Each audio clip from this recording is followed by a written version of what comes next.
When upgrading an electrical service, several considerations and code references should be kept in mind. Firstly, perform load calculations according to National Electrical Code Article 220 to determine the required service size. It's important to consider the potential for future electrical appliances, including central air conditioning, and ensure that the service capacity is adequate to handle those loads. Secondly, upgrading to a 200 amp service is often a viable option, especially when considering additions and potential future loads. When doing so, reference National Electrical Code Article 230 for specific requirements related to service conductors, service equipment, and grounding. Thirdly, converting an existing 100 amps main panel into a 60 amp sub-panel is a common practice when upgrading to a larger service. Ensure that the sub-panel is rated for the appropriate amperage and that it's properly interconnected to the main panel. Refer to National Electrical Code Article 384 for the specific requirements for sub-panels. Fourthly, the tap conductors that feed the sub-panel must be sized appropriately for the amperage of the sub-panel itself. The tap must be installed within the allowable limit specified by the National Electrical Code, and typically this distance is no more than 10 feet from the main panel. You can refer to National Electrical Code Article 240.21 for the specific tap rules that apply. Fifthly, overcurrent protection, or OCPT, is required on both ends of the tap that feeds the sub-panel. At the main panel, the overcurrent protection device should be sized appropriately for the amperage of the tap conductors. And at the sub-panel, the overcurrent protection device should be sized appropriately for the amperage of the sub-panel. For requirements related to overcurrent protection, refer to National Electrical Code Article 240.4. Sixthly, the sub-panel must be properly grounded in accordance with National Electrical Code Article 250. It's also essential to ensure that the grounding electrode system is adequate for the enlarged electrical system that you're creating. As you're planning the upgrade, consider running additional conduits and wires to facilitate future expansion. This can save time and money in the long run if additional circuits are needed later. Use high-quality materials and components to ensure long-term safety and reliability of the electrical system. This includes using appropriately rated conductors, properly sized overcurrent protection devices, and durable enclosures. Obtain the necessary permits and inspections from local authorities before starting any electrical work. This helps to ensure that the installation meets all applicable codes and regulations. Consult with a qualified electrician for professional guidance and to ensure compliance with all applicable codes and regulations. A licensed electrician can provide valuable expertise and help to ensure that the electrical system is installed safely and correctly. When performing load calculations, consider all potential loads, including lighting, receptacles, appliances, and heating and cooling equipment. Use the demand factors specified in National Electrical Code Article 220 to account for the fact that not all loads will be operating at the same time. When selecting service conductors, ensure that they are sized appropriately for the calculated load and that they have the appropriate ampacity rating for the application. Refer to National Electrical Code Table 310.16 for conductor ampacity ratings. When installing service equipment, ensure that it is properly rated for the available fault current at the service entrance. This helps to protect the equipment and the electrical system from damage in the event of a fault. When creating a sub-panel, ensure that it is properly bonded to the main panel grounding system. This helps to provide a low impedance path for fault current and to reduce the risk of electric shock. When sizing tap conductors, use the tap rules in National Electrical Code Article 240.21 to determine the allowable length and ampacity of the tap conductors. When selecting overcurrent protection devices, ensure that they have the appropriate interrupting rating for the available fault current at the point of installation. This helps to protect the equipment and the electrical system from damage in the event of a fault. When grounding the electrical system, ensure that the grounding electrode system is properly installed and that it meets the requirements of National Electrical Code Article 250. This helps to provide a low impedance path for fault current and to reduce the risk of electric shock. Consider using a ground fault circuit interrupter, or GFCI, protection for receptacles in areas where there is a high risk of electric shock, such as bathrooms, kitchens, and outdoor locations. Ground fault circuit interrupters can help to protect people from electric shock by detecting small ground faults and interrupting the circuit. Consider using arc fault circuit interrupter, or SI protection for branch circuits that supply receptacles and dwelling units. Arc fault circuit interrupters can help to protect against electrical fires by detecting arc faults and interrupting the circuit. When installing electrical equipment, follow the manufacturer's instructions and all applicable codes and regulations. This helps to ensure that the equipment is installed safely and correctly. Inspect the electrical system regularly to identify and correct any potential problems. This helps to ensure that the electrical system is operating safely and efficiently. Keep the electrical system clean and free of debris. This helps to prevent overheating and other problems.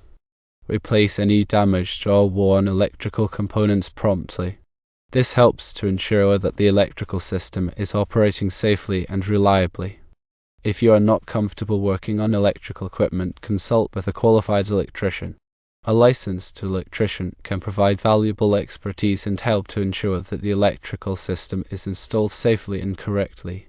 The National Electrical Code, or NEC, is a set of standards for the safe installation of electrical wiring and equipment in the United States.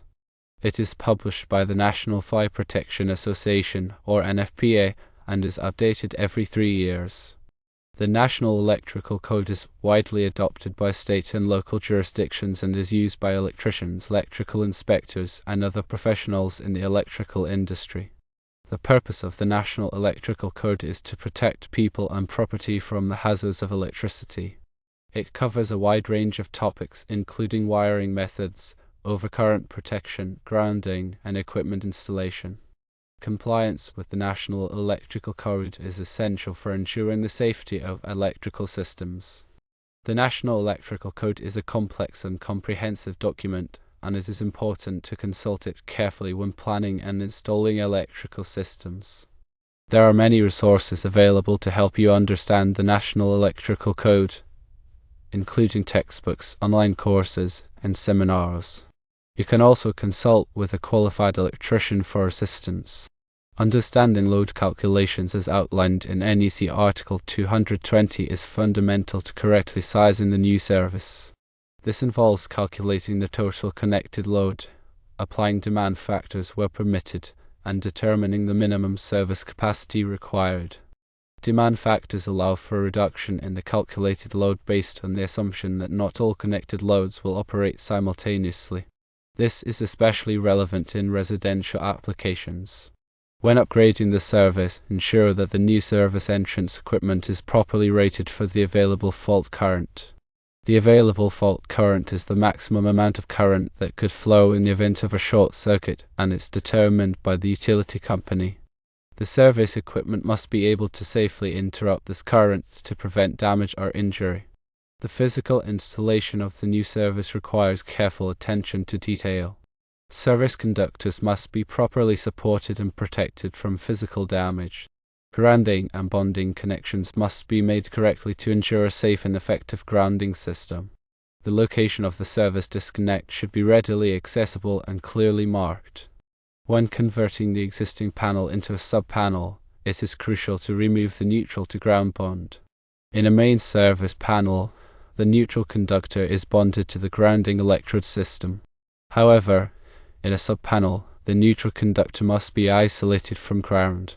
This prevents unwanted neutral currents from flowing through the grounding system, which can create safety hazards. Tap rules, as defined in NEC Article 240.21, allow for the use of smaller conductors to tap into larger feeder conductors under specific conditions. These conditions typically involve limiting the length of the tap conductors and providing overcurrent protection at the point where the tap conductors connect to the larger feeder. The tap rules are designed to provide flexibility in electrical installations while maintaining safety. Overcurrent protection devices, such as circuit breakers and fuses, are essential for protecting electrical circuits from overloads and short circuits. These devices are designed to interrupt the flow of current when it exceeds a safe level preventing damage to equipment and reducing the risk of fire. Selecting the correct overcurrent protection device is crucial for ensuring the safety and reliability of the electrical system.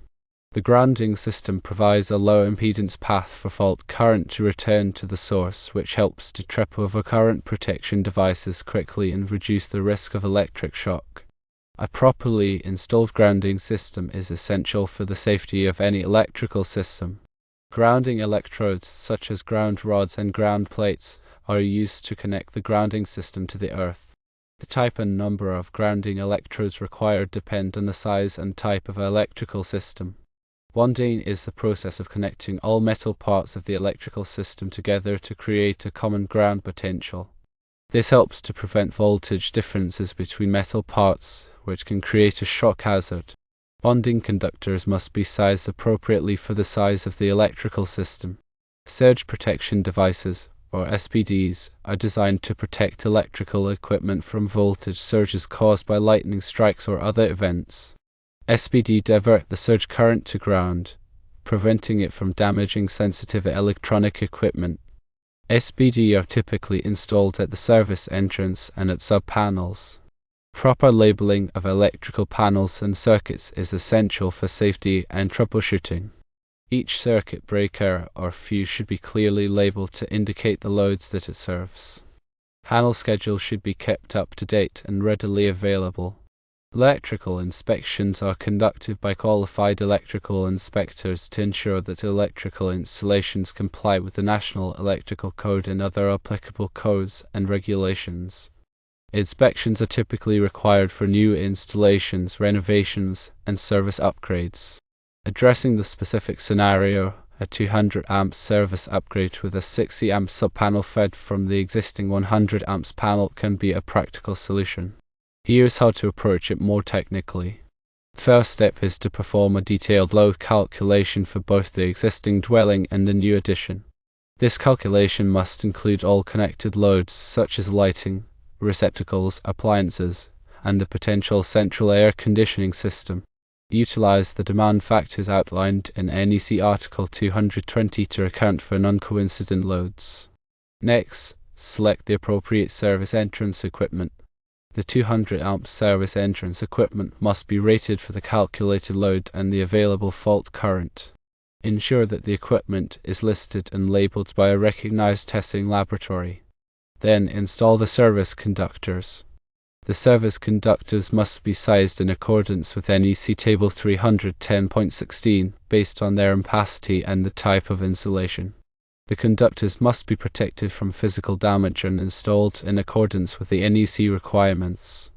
Then convert the existing 100 amps panel into a 60 amp sub-panel. This involves removing the neutral to ground bond in the panel and installing a 60 amps overcurrent protection device at the point where the sub-panel is fed from the new 200 amps service. Feed the sub-panel using tap rules. The tap conductors feeding the 60 amp sub-panel must comply with the tap rules outlined in NEC Article 240.21. Typically, this involves limiting the length of the tap conductors and providing overcurrent protection at the tap point. Install the grounding system. The grounding system must comply with NEC Article 250. This includes installing a grounding electrode system and bonding all metal parts of the electrical system together. Finally, obtain the necessary permits and inspections. Contact the local electrical inspector to obtain the required permits and schedule inspections throughout the installation process. This ensures that the electrical system complies with all applicable codes and regulations.